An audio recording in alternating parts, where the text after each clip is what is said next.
Magandang araw. Ibago na lang ako sa pangalan Dayan. 32 years old. May asawa at isang anak. 5'2" ang taas, may kaputian at balingkinitan ang katawan. 5 years na kaming kasal ng asawa ko. Isa pa lang ang anak namin dahil nakunin ako sa una kong baby. Anyway, OFW ang mister ko. Magkasintahan pa lang kami ay nagbabarko na siya at ako naman ay nagtuturo. Noong makasal kami at makunin ako sa una sana naming anak, ay pinahinto niya muna ako sa pagtuturo. Para muli kaming magka-baby at hindi na matagtag ang bata sa tiyan ko.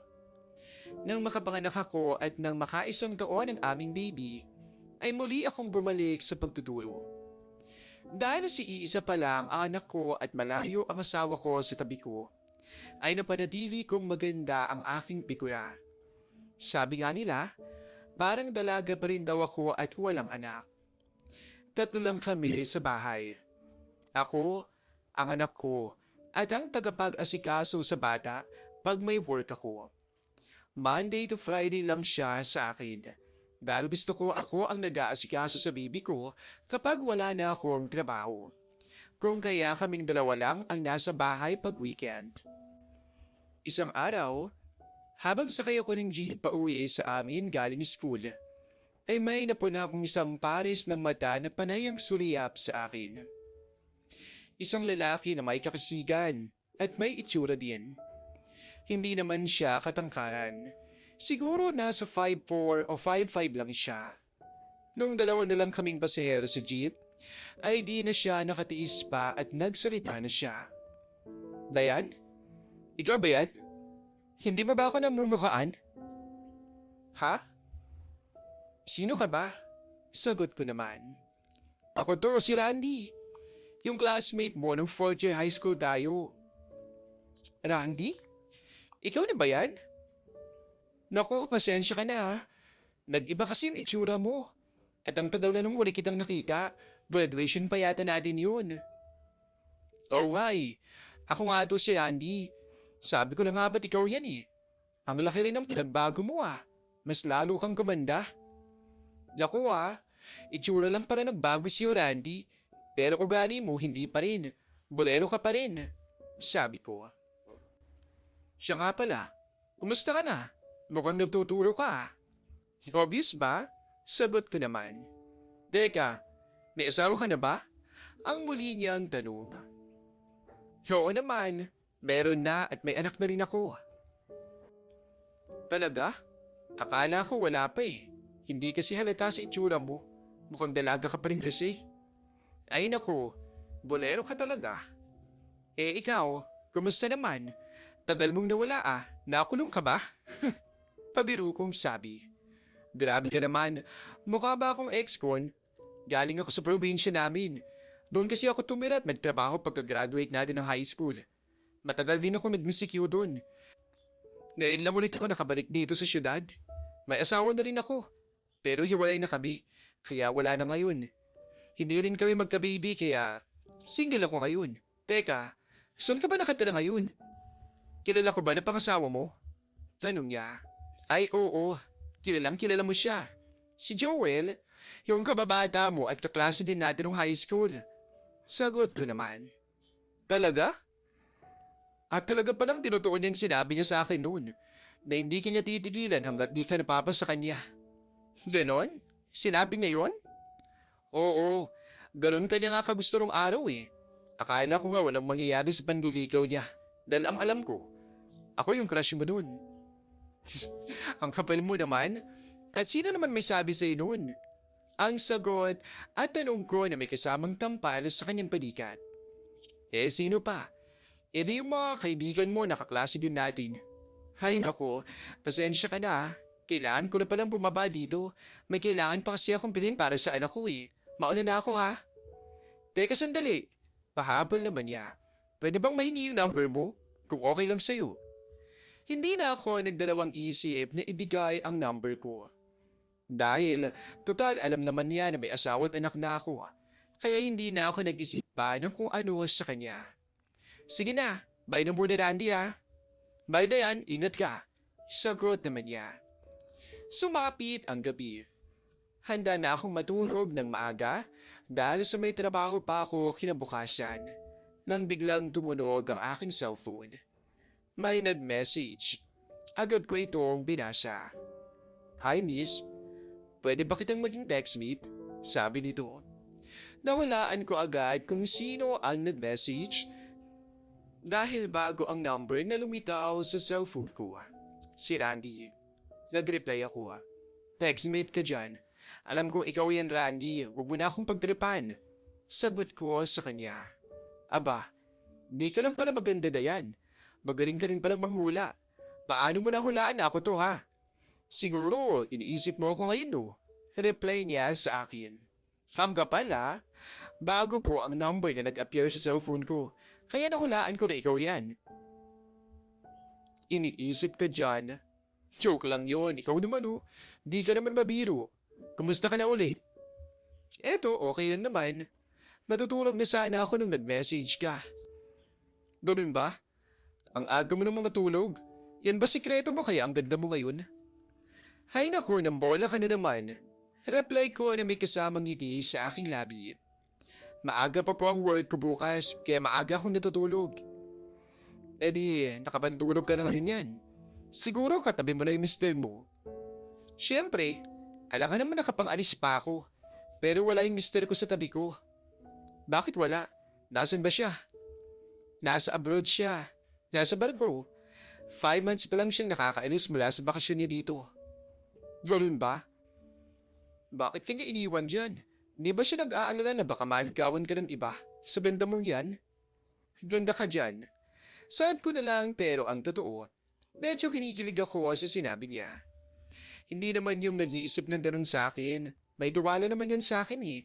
Tsaka sino naman manliligaw sa akin eh, may asawa at anak na ako. Sagot ko ulit sa kanya. Hindi ako. Maigsing sagot niya. Sula ka. Akala mo naman papatulan kita. Ay sus, kung di ko pa alam eh, panay din yung sulat mo sa akin kanina sa jeep. Hindi napapatingin lang ako dahil pansin ko panay yung tingin mo sa akin. Oh, palusot ka pa. Parang may ibig sabihin na yung tingin mo sa akin eh. Ang yabang mo naman, feeling mo guwapo ka.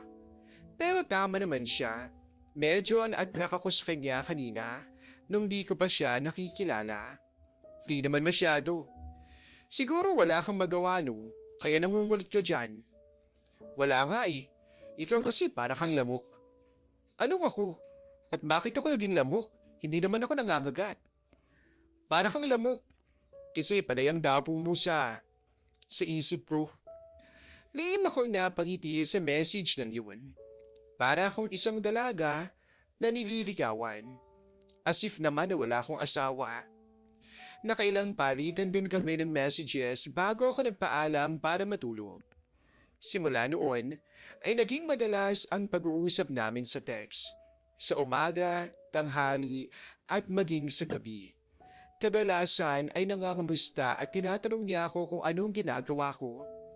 Minsan ay nagpapadala ng mga quotes na animoy ng dulikaw. Pero di ko naman pinapansin. Pero may kilig factor ang dating sa akin. Sa sobrang dalas ng pag-uusap namin, may pagkakataon na nagkakabiruan kami na akala mo'y magkasintahan kami. Katulad yung text niya na, Hi Dayan, kumusta uli? Pakaliko ka na ba? Mga ganong mensahe na hindi naman normal sa magka-text lang. And reply ko naman, kumusta din? Yup, kakatapos ko lang mag-shower. Eto nga, magbibihis pa lang ako eh. Yung tipong ganun. Hindi ko alam pero parang wala lang yun sa akin. As in walang ibang meaning. Talaga? Wow, siguro ang bango mo no?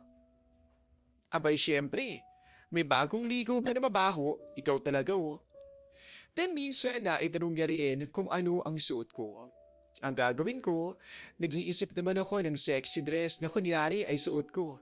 Dahil curious lang ako kung ano ang magiging reaction niya. Wow! Talaga? Yan ang suot mo ngayon? O bakit?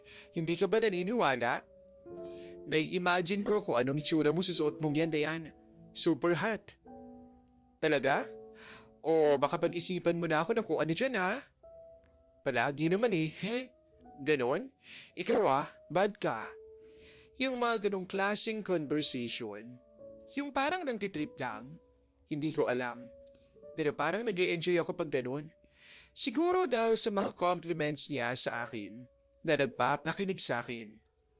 Isang Sabado, nag-mall kami ng anak ko para magpalipas lang ng oras at nang malibang naman yung bata.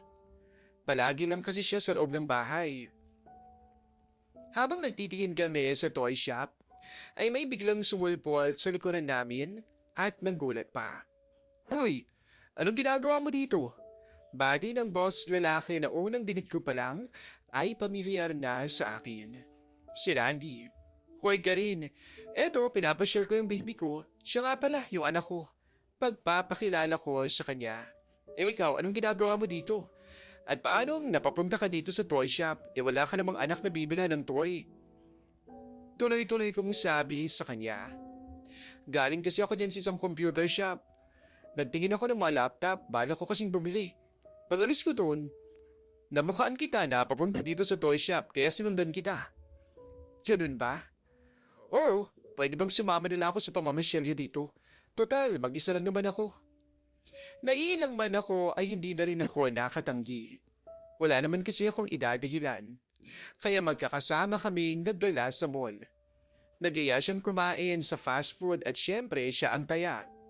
Habang kumakain kami, ay di ko maiwasang mailang kay Randy. Panay kasi ang tingin niya sa akin, kaya nagsalita ko. Hoy, ano ka pa? Huwag mo naman akong tindan ng ganyan, baka matunaw ako. Pasensya ka na, Dayan. Ang ganda mo kasi talaga eh. Hindi ko maiwasan hindi mapasulip sa'yo. Nakasleeveless lang kasi ako noon at palda short. Mainit kasi ang panahon, kaya siguro hindi maiwasan ni Randy na mapatingin lagi sa akin. Sus, nambola ka na naman. Huwag ka lang ganyan. Naiilang ako sa'yo eh. Tsaka nandyan yung anak ko, naririnig niya yung mga sinasabi mo.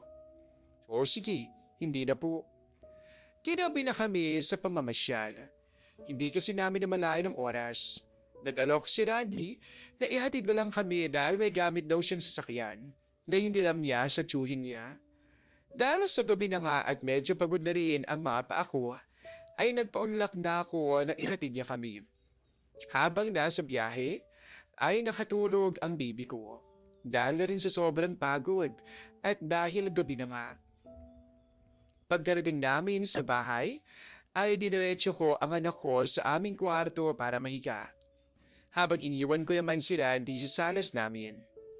Nang maiayos ko na ang bata sa kanyang pagkakahiga, ay lumabas na ako ng kwarto at tumungo sa salas kung saan nag-iintay si Randy.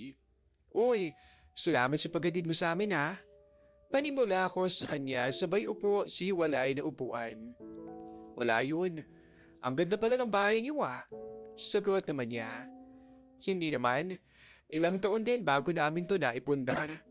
Sagot ko naman sa kanya. Swerte mo naman sa mister mo. Naipagpatayo ka niya ng bahay na ganito. Pero mas maswerte pa rin siya sa'yo. Kasi nagkamisis siya ng magandang babae. Ang tuloy-tuloy niyang sabi. Hay nako, ayan ka na naman. Tigilan mo ako ng kakaganyan mo. At baka maniwala na ako. Sabi ko. Nagsasabi lang naman ako ng totoo Talagang maganda ka, Dayan. Habang nagsasalita siya ay panay ang sulyap niya sa akin. Mula ulo hanggang paa. Maghanap lang kasi kami. At dahil sa nakapalda short lang ako, ay pansin niya ang mapuputi kong legs. Kaya di ako makatingin sa kanya ng diretso. Naiilang kasi ako sa mga tingin niya. Kaya iniba ko na lang ang usapan. Inalok ko siya ng kape na pinaulakan naman niya. Habang inilalapag ko ang kape sa maliit na mesa na nasa harapan niya, ay di maiwasang napayuko ako sa harap niya na alam kong di niya pinalampas. Pero di ako nagpahalata. O ayan, magkape ka muna. Sabihin mo lang kung madami sumapait Di ko kasi alam kung anong timplang gusto mo eh. Ininom niya ang kape at okay naman daw. Sarap mo rin palang magtimpla ng kape, Dayan. Siguro kahit anong ihain mo masarap. Nabigla ako sa sinabi niya yun. Kaya nagpaalam ako saglit para mag-CR muna. Hay nako, inumin mo na nga lang yung kape mo at ako'y magsisiyal ng saglit. Ilang saglit pa ay lumabas na ako ng CR. Laking gulat ko ng pagsara ko ng pinto ay nakita ko si Randy na nakatayo at iniintay ang pagbabalik ko. Oh, bakit nandito ka? Magsisiyal ka rin ba? Hindi siya sumagot. Bagkus ay kinabig niya ako sa bewang at niyapos. Sa pagkakadikit naming dalawa, ay tila lumakas ang tibok ng puso ko. Anong ibig sabihin nito, Randy? Bitawan mo kaya ako? Sabi ko sa kanya. Gusto kita, Dayan. Mula nang muli tayong magkita, ikaw na lang yung palagi kong naiisip. Walang gabi ang di ko inasam na makasama ka. Nung tayong dalawa lang. Ang sabi niya sa akin na may beat pa rin ang pagkakaya po sa aking bewang. Pero Marito, hindi pwedeng iniisip mo. May asawa na ako. At ayokong magkasana sa kanya kaya bitawan mo na ako. Alam kong gusto mo rin ako. Huwag mong pigilan ng sarili mo. Mahal kita, Dayan. Pero Randy, hindi ko na naituloy ang sasabihin ko pa sana nang bigla akong suyuin ang halik ni Randy. Hindi ako makawala sa sitwasyon namin. Hindi ko kayang paglabanan. Hindi ko na nakuha ang magpakipot sa oras na yon. Namalayan ko na lang ang sarili ko na tumutugon sa nais niya. Pero dala ng aking pag-aalangan, ay bigla ko siyang nakitulak na animoy na tauhan. Pero ibang lumabas sa aking bibig. Ipangako mo na walang nakakaalam nito. Ayokong masira ang pamilya ko, Randy. Ipangako mo na sa atin lang to. Sabi ko sa kanya. Hoda yan. Pinapangako ko sa'yo magiging lihim ang gabing to na walang makakaalam ng tungkol sa ating dalawa. Iyon ang huling tataga namin bago ko siya pinahintulutang ibigay ang dapat ay sa mister ko lang. Namalayan ko na lang ang sarili ko na wala ng suot sa kama kasama ang lalaking hindi ko asawa.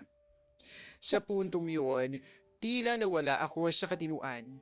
Kusang napayakap na lang ang mga binti ko sa bewang ni Randy na walang sawang pinaghusayan ang nakaw naming sandali. Ayoko mang aminin, pero ligitan niya ang asawa ko sa anumang aspeto. Kaya halos may matay ako ng sandaling yun sa alapaap na pumukaw sa aking kahinaan. Ngunit napaluwa ko nang masulyapan ko sa salamin na katapat ng kama ang sarili ko. Malinaw ko na aaninag ang sarili ko habang pinagsasawaan ng ibang lalaki. Para akong isang bayaran na inalipin ng kung sino man. Doon ko na-realize na ang dumi ko ang babae. Matapos ang gabi yun, hindi ako nakatulog dahil sa konsensyang bumubulabog sa isip ko. Ngunit iba ang sinasabi ng katawan ko. Parang hinahanap-hanap pa rin ang namagitan sa amin ni Randy. Na para bang handa itong maulit pa ang minsang pagkakamali. Ilang taon na rin ang nakalipas.